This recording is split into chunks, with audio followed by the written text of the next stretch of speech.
Service अच्छी होती है तो वो समाचार सब सेंटर्स को लिख भेजना चाहिए,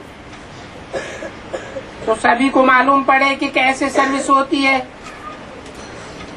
तो वो भी सीखे। ऐसे ऐसे शंकराचार्य आदि जैसे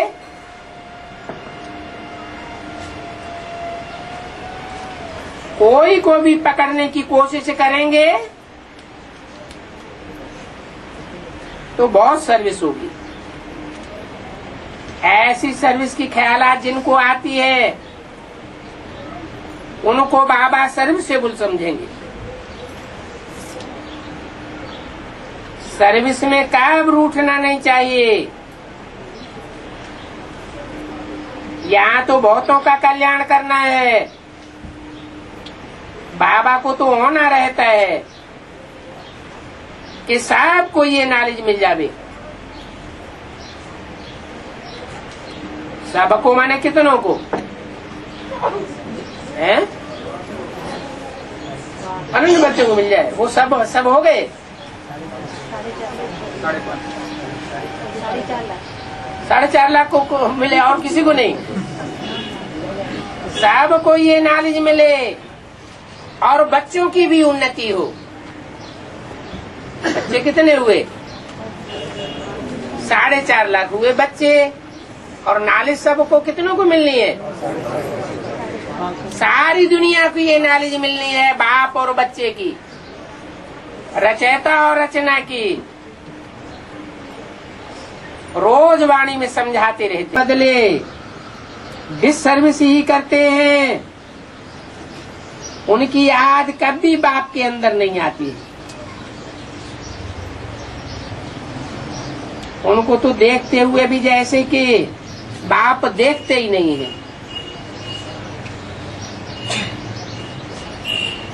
देखते हुए नहीं देखते हैं, क्या मतलब हुआ? जो डिससर्विस करने वाले बच्चे हैं उनकी तरफ बुद्धि का योग बाप का जाता ही नहीं है।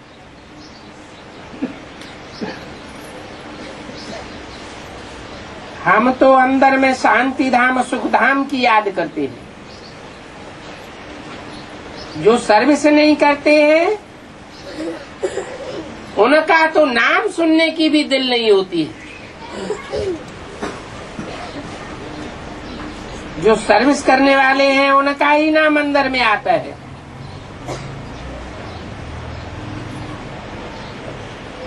तो जरूर है जो कि बाप का आज्ञाकारी बच्चा होगा उस तरफ ही बाप की दिल जाएगी।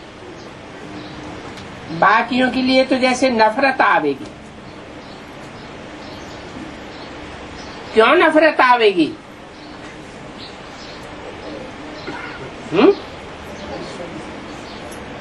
जो सर्विस नहीं करते हैं उनकी तरफ नफरत क्यों आवेगी?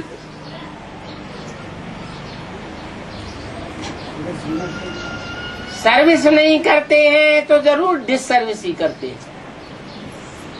डिससर्विस करते हैं तो बाप का नाम बदनाम कर देते हैं। बेहद का बाप एक ही बार आता है। वो लौकिक बाप तो जन्म जन्मांतर मिलते हैं, सतयुग में भी मिलते हैं।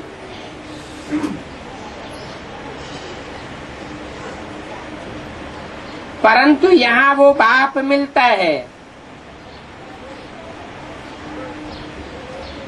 जो आदि की पढ़ाई से मिलता है। क्या मतलब हुआ? वो बाप मिलता है जो अभी की पढ़ाई से मिलता है। कौन से सन की वाणी है? 67 की वाणी है। माना जो बेसिक नॉलेज लेते हैं उनको ही वो बाप मिलता है। और अभी की पढ़ाई से मिलता है। कब की पढ़ाई से? बेसिक की पढ़ाई पढ़ी होगी तो वो बाप मिलेगा जरूर। ये भी तुम बच्चे जानते हो कि हम बेहद की पढ़ाई से बेहद विश्व के मालिक बनते हैं।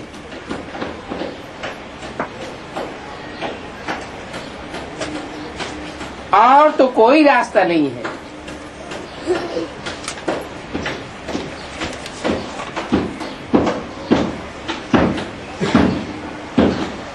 मार्च 1967 की वाणी का 3रा पेज। ये बातें बुद्धि में सदा याद रहनी चाहिए, और ये बातें हैं भी बहुत सहज। बाबा कहते थे हम खेलें और कोई आ जावे तो हम वहां ही खड़ा होकर के नॉलेज देने लग पड़ता हूँ। उनसे पूछता हूँ कि तुम बेहद के बाप को जानते हो? बाप आए हैं पुरानी दुनिया को नया बनाने के लिए, राज सिखाते हैं, और ये राज भारतवासियों को ही सिखाना है। क्यों? भारतवासी राजा बनते हैं क्या?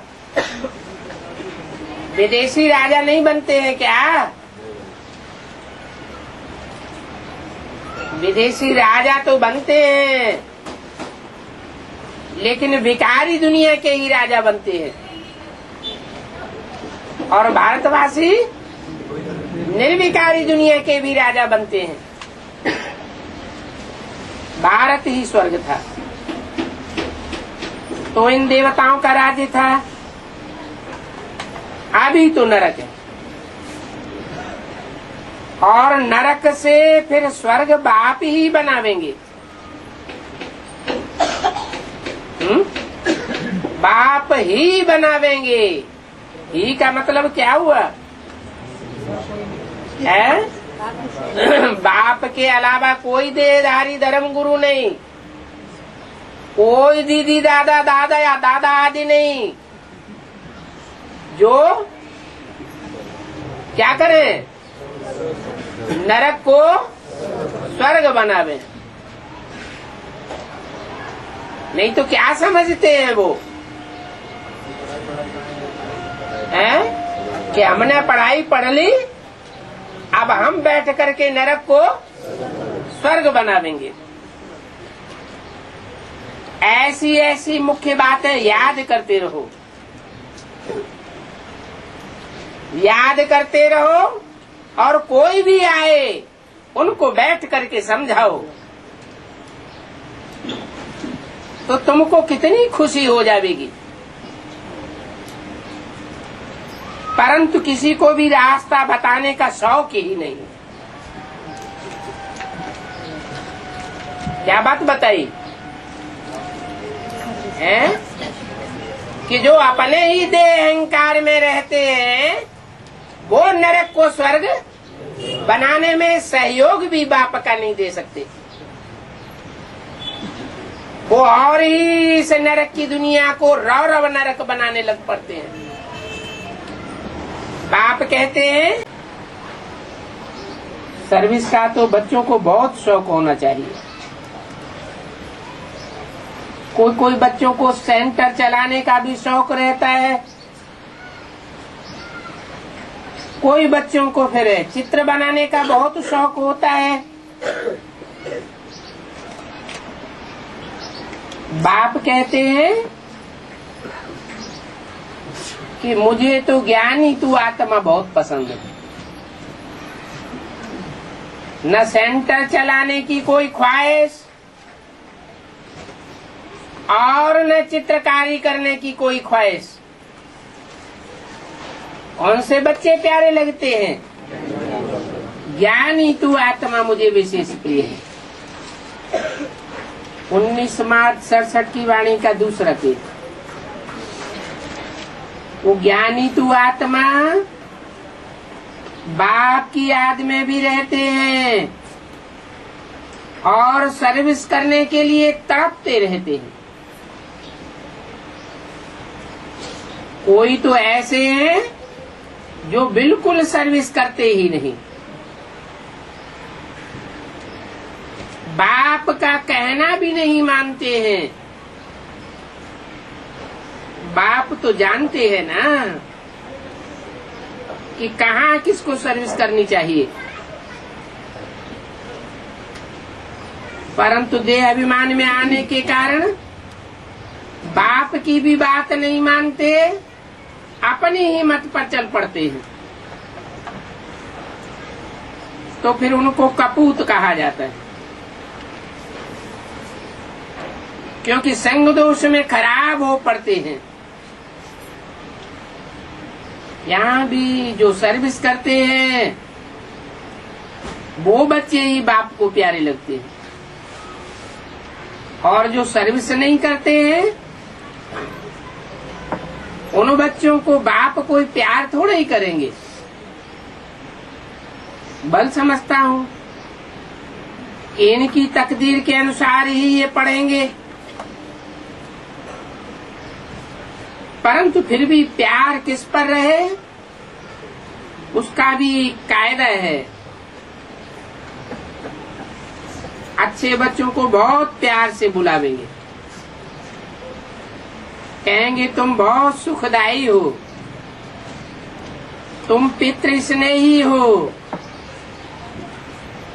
जो बाप को याद ही नहीं करते उनको फिर पितृ स्नेही थोड़े ही कहेंगे।